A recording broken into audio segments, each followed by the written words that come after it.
our last day at Disney. Last day. We're representing Indy. We're supposed to do Hakuna Matatas, but we wore that the first night, so they're dirty. And I, for the first time ever on vacation, have not done any laundry. Whoa. So, here's the deal. We're heading to Animal Kingdom. We were supposed to be there at rope drop. It is now 11 o'clock. We've overslept. Because I woke up with Daddy. Bad. Because he was getting ready for the half marathon, and I didn't go back to sleep till about 6. My alarm was set for 7. Didn't happen. Park opened at 9. We're waiting on the bus to Animal Kingdom. At the Swan, they have these bus signs that tell you the times, but unfortunately, it only has Magic Kingdoms and Disney Springs times. Typhoon Lagoon's bus just came without a time, so we have faith that ours will come, but it doesn't let us know what time. No, we know. We'll see how long this takes.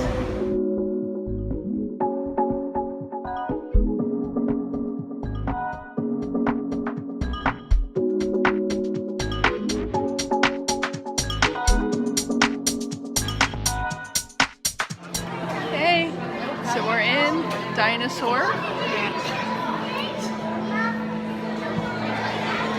We were right in our FastPass window, right on the edge. What, 2 minutes over?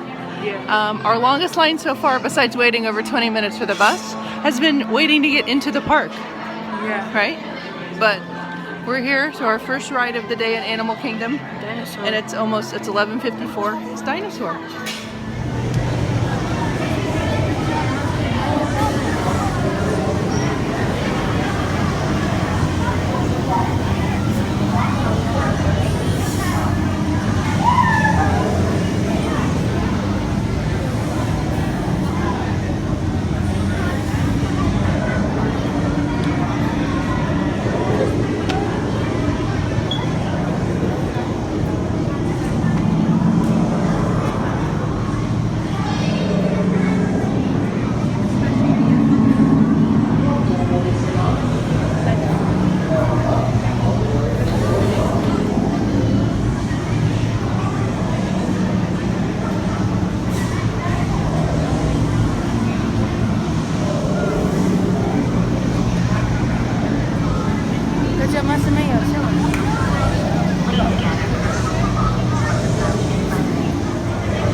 Dinosaur done.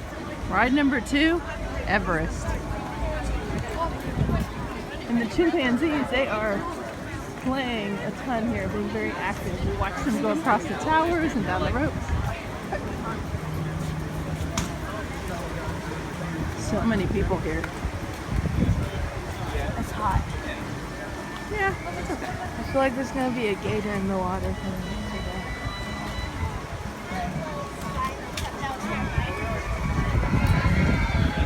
I hear those screams. I thought you said it was a simple ride. There wasn't anything to it. There, that is.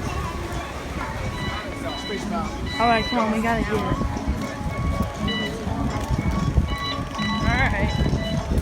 Next stop. Dinosaur, I really sure do hope there's pouches on Everest. Should be.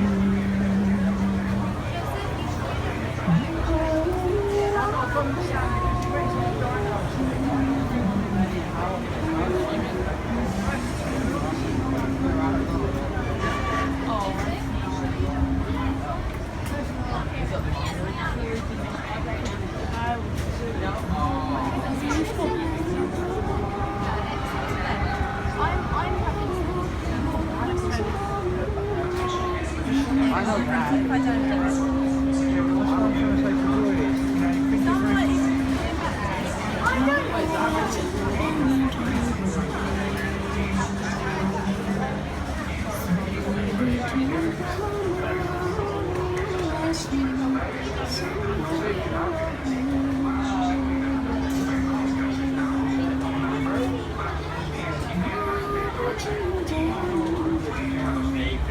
What are we gonna do in the picture?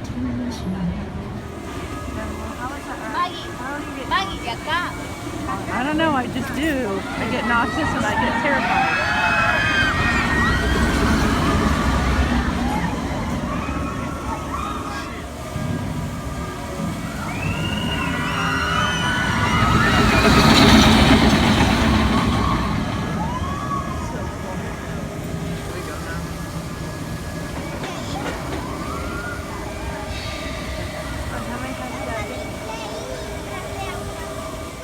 The three amigos.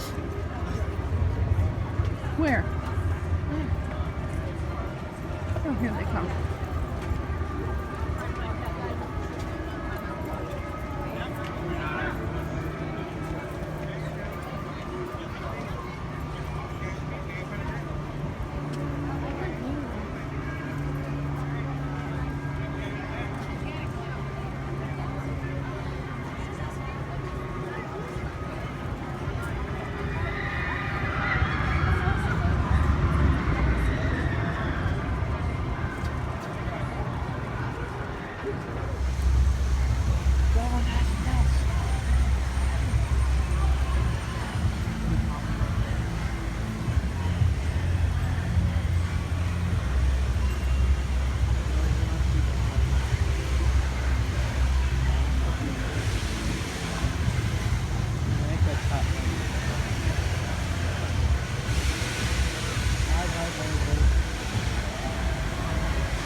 Okay, our first time eating Flame Tree BBQ. We got the French fries. Oh wait, there's stuff on it. We got the mac and cheese. Whoa there, bud. And we got the pulled pork sandwich. Side of And coleslaw. we got a soda. Yeah, the pulled pork comes with baked beans. We got some spicy barbecue sauce, some regular barbecue sauce, some ketchup, some condiments, just in case. Is it good? How about you? What do you think? You've already had your buffalo chips. Yep. Yeah, they are for foods. No, he can have some. I know, it's a joke.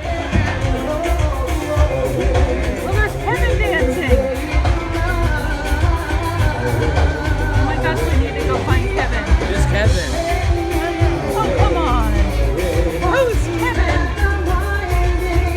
Not the bear? No, Kevin's the bird from Up. Oh. Kevin's oh, here comes Kevin. Go, go, go.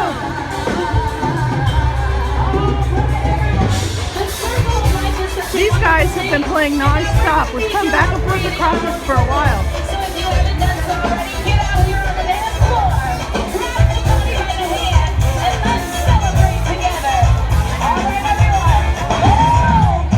We just ate at Flame Tree BBQ. Go back to Dinoland again. This is like our third trip back there. We're going on Primeval World. I hope I don't hurl. Especially after eating Flame Tree BBQ.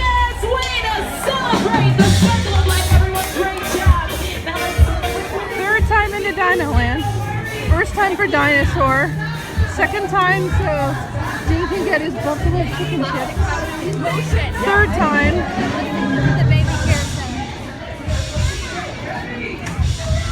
So we can do Primeval Whirl and have a hurl.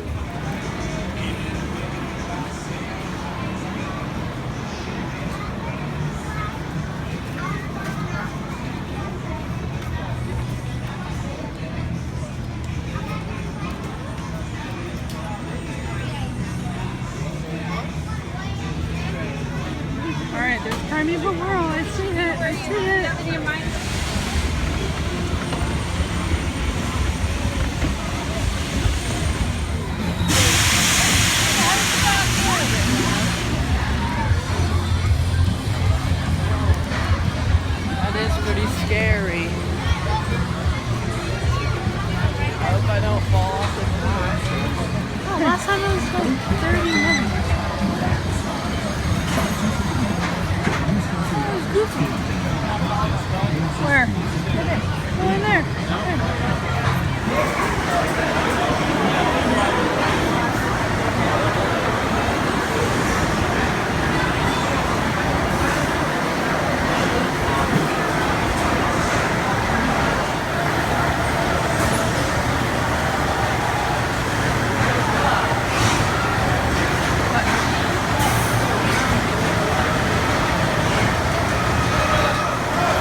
news is that I did not hurl on Primeval Whirl, but wow.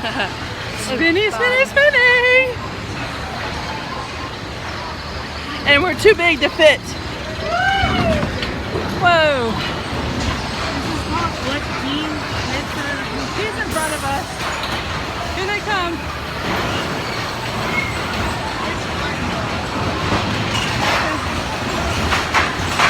Here comes somebody else. The end was killer because the end is where you spun and spun and spun and spun and spun and spun. After some kind of And I could never tell in the videos that it actually does go down and up and up and up. You couldn't tell that. Wow. Okay, so we survived. Now we're out of our FastPass, so we gotta look. Oh yeah. Okay? So FastPass. All right, we might do some carnival games too. We're trying to decide. Yeah. Okay.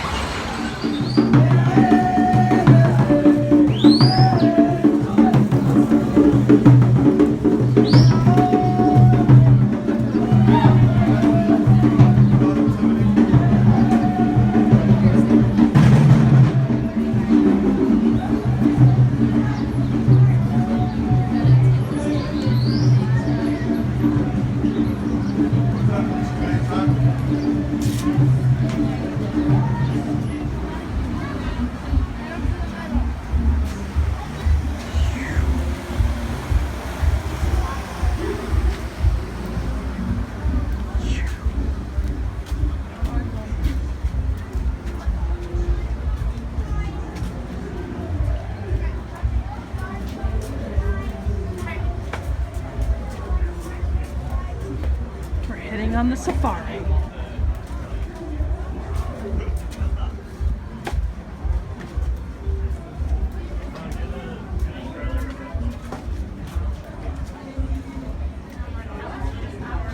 This isn't the Lion King, this is Kilimanjaro Safaris.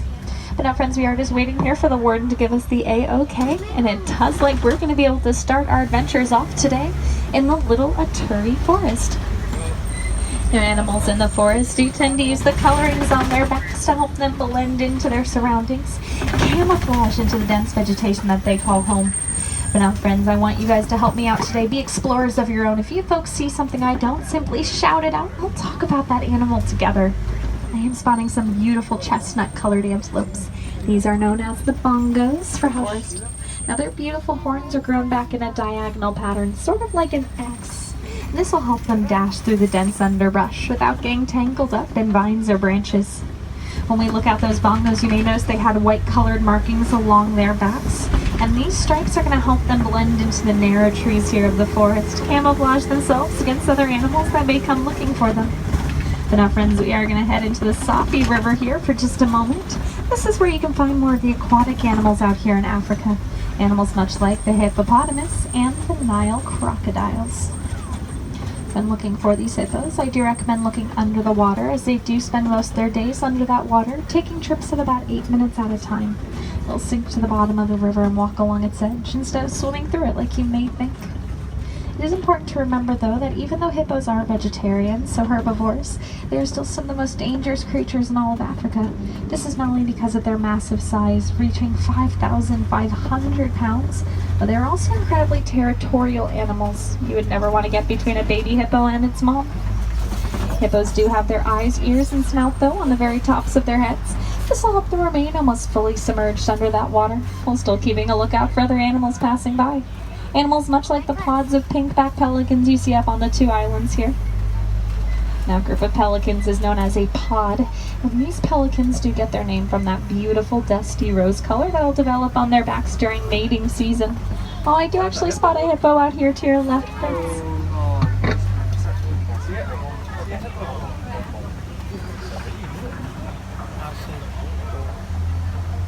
Oh no, friends, I do see a pretty narrow bridge coming up ahead of us here. Alrighty, we're going to go super slowly across it, or poly-poly, as we say here in Harambe, as there is a float of Nile crocodiles down below on your left-hand side. Now, a group of crocodiles is known as a float, and these crocodiles are among the longest of all the crocodilia here in Africa. coming in on average at 18 to 21 feet in length savannah. Now the savanna is also known as the Serengeti grassland, as the word savanna does translate into grassland. It's sort of a superhighway for migrating species of animals. And those animals who migrate through it truly do shape their surrounding landscapes. As we are arriving in it, you can tell the vegetation is definitely more sparse and spread out here than what we just saw in the forest. Well, friends, we're going to look out to the left. I am spotting a group of sable antelopes coming up into view here. Now, these beautiful creatures you're seeing out here are the official emblem of the Harambe Wildlife Reserve. They are incredibly territorial animals to the point that they're each going to face a different direction when sleeping. So help them keep a lookout for other animals that are passing by. Now you may notice their crescent moon-shaped horns kind of poking up there. These are incredibly sharp, mainly used for sparring each other or for defense. But if they get too tired fighting, they may just lay down on their knees like you see there and let their horns do the rest of the work.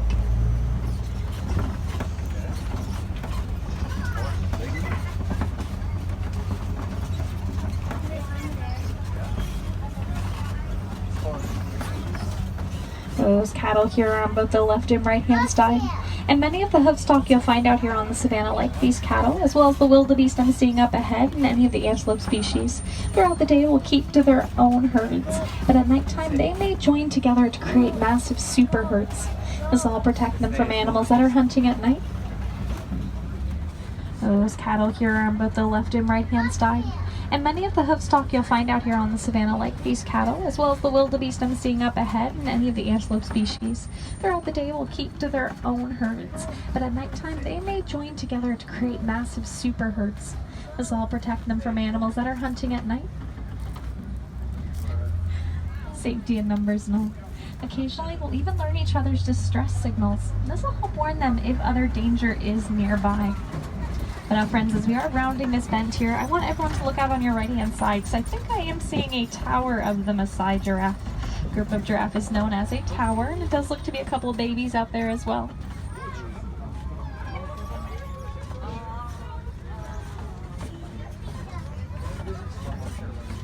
Now those giraffes do seem to be chasing around these white-bearded wildebeest out here. These gray animals that you see on the left and right-hand side are also known as the gnu, and that is spelled G-N-U. This is going to be an onomatopoeia for the sound they make when communicating with each other, a sort of new sound. If you think about it, those cattle we just passed go moo, and these wildebeest go gnu. Now, giraffes are the tallest of all the land animals, reaching heights of 18 to 20 feet tall. And these baby giraffes you're seeing out here on the right-hand side are born at around 6 feet tall. The mothers will give birth to them from a standing position, so they do have quite a bit to drop there to the ground, usually getting their first breath of life in that drop. But don't worry, giraffes can stand and walk within the first hour of their lives, usually needing to protect themselves from others. And they're going to remain standing for most of their lives, as giraffes only sleep about 30 minutes each day. They're going to take quick power naps, either in a sitting or standing position, but never truly laying down. They do spend a lot of their lives eating, like the one you can see here on the left. And they have an 18-inch long tongue. You can see it kind of reaching out there. It's going to be purpley blue in color. Pretty good indicator that we might be entering some elephant country. Elephants are like bulldozers, knocking down anything in their path, truly shaping their surrounding landscape out here on the savanna. Oh, friends, we are in look. I am spotting that elephant back there all the way to your right-hand side. Now, this does look to be an African elephant, as he is hanging out there all by himself.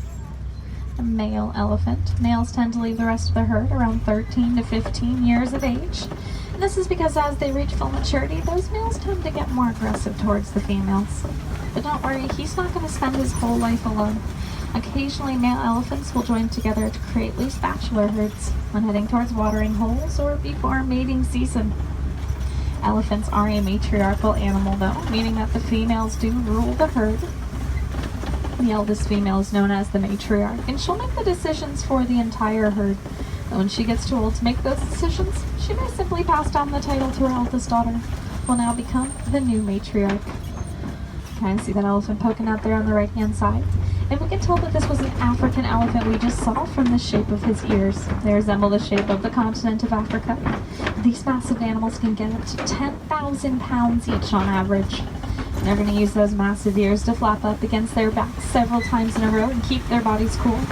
Elephants can cool down by 15 degrees from that repeated pattern, kind of like their own personal air conditioning system. Now I am seeing more of those Tuscan footprint marks on this red clay here. Pretty good indicator that some more elephants have passed by recently. Elephants will use their ivory tusks to scoop up that red clay and eat it for the vitamins and minerals it contains, sort of like a superfood. Unfortunately, though, animals like these elephants are experiencing severe habitat loss.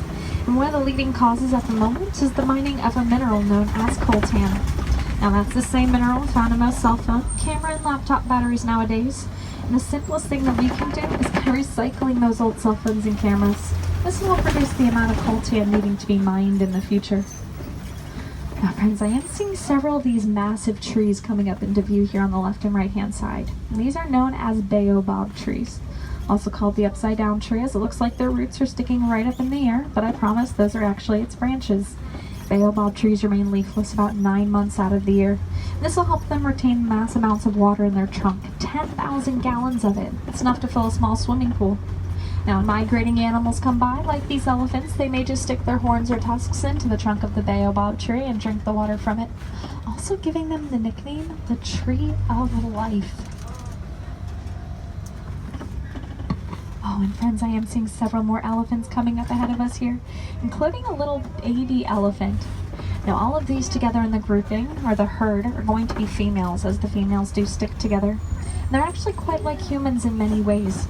During the daytime, these female elephants will take turns taking care of the young, but at night, just like how most children tend to have a curfew, that baby elephant will stick super close to its mother's side and remain there until it gets laid out again.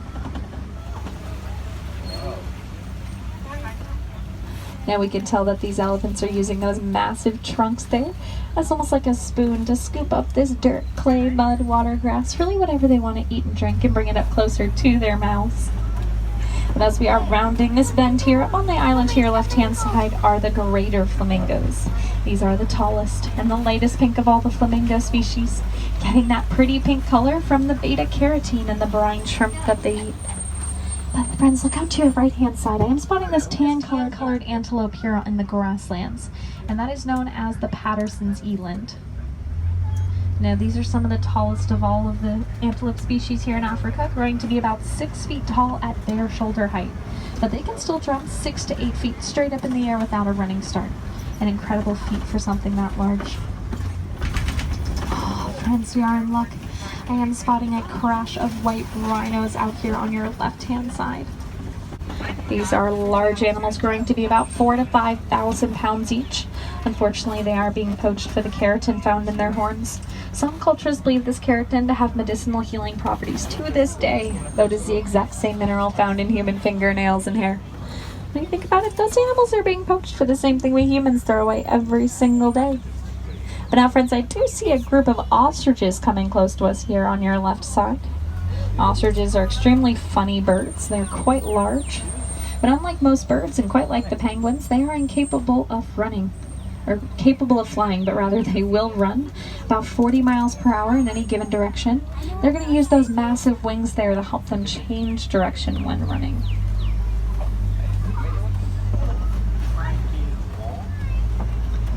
Look up on the hills here to your left. I am spotting 2 cheetahs laying down up there. Indicate we are in big cat country now, friends. Now, these cheetahs are the fastest of all the land animals, reaching speeds of 60 to 70 miles per hour in just a few seconds. That's faster than most cars can accelerate nowadays. They'll keep several hundred yards, at which time they do need to cool down though, making them not as successful hunters as some of the other animals you may find out here. But like I said, we are in big cat country now, friends, and rounding up on a Kopi rock formation. Pretty good hangout spot for some lions, using them as outlooks over the entire savanna. Lions are nocturnal creatures though, meaning they will spend most of their day sleeping, about 16 to 20 hours of it, usually only waking up to hunt and feed. I do see more of those white rhinos up here on your right, as well as a really beautiful antelope species coming up right here to your right-hand side. These two are bontebocks. They're one of the only known living relatives of the white-bearded wildebeest we saw earlier, and they're also called the candle goats, as that white stripe on their nose looks like a lit candle. They do have quite a success story though. At one time there was less than 20 of these beautiful animals in the world. They were being hunted down for their purpley chestnut colored coats. Until one day, a farmer realized what was happening and gathered up the remaining 17 bontebaks and built a fence around them. Now their numbers are steadily increasing to healthy rates out on reserves, quite like this one. So it just goes to show you it only takes one person to change the lives of an entire species of animal.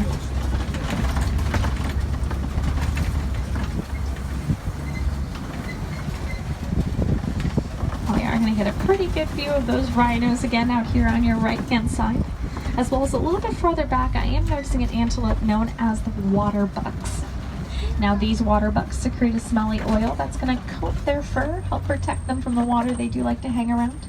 They'll also use as an all-natural GPS to help find each other in the wild. And down here on the ground, that is a scratch of ostrich eggs I did see some people noticing there in the grass. Ostrich eggs are the largest and the heaviest of all the bird eggs, each one coming in at around 3 pounds. That's the same as almost 2 dozen chicken eggs in weight. It's to be said that a full-grown male can stand on top of a single ostrich egg without even cracking its shell. And that should tell you how incredibly strong they are.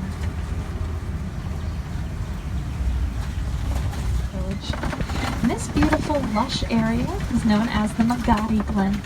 It is the newest addition out here on the reserve and was given to us with several generous donations from the Disney Conservation Fund. Now, if you have any questions about the fund, like the Elephants and the Bees project, or simply any of the conservation efforts of the animals you've seen today, you are more than welcome to ask any of us here at Kilimanjaro. We do love answering your questions about these animals and the habitats they call home. The more we all know about the animals, the better we can protect and conserve their habitats. But now, friends, it does look like our adventures today are coming to an end, but yours simply doesn't have to. There are still so many things that you can do in your own backyard to help protect the habitats of the animals that you saw today. Remember, it only takes one person to change the lives of an entire species of animal. You can reduce your impact on our environment by simply recycling those old cell phones and cameras whenever you're ready to trade them in. This will help reduce the habitat destruction loss on those beautiful elephants.